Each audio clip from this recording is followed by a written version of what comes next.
In this video, I am going to show you how to see your past orders on eBay.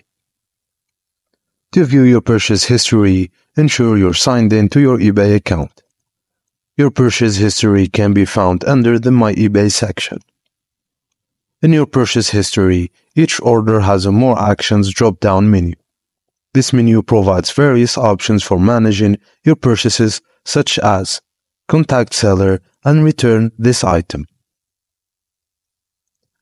If you need to return an item, select this option to initiate the return process according to the seller's returns policy.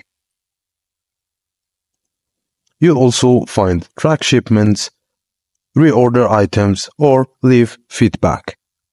And that's it, guys. That's where you'll find your purchase history on eBay. Thank you for watching, and please don't forget to like and subscribe for more.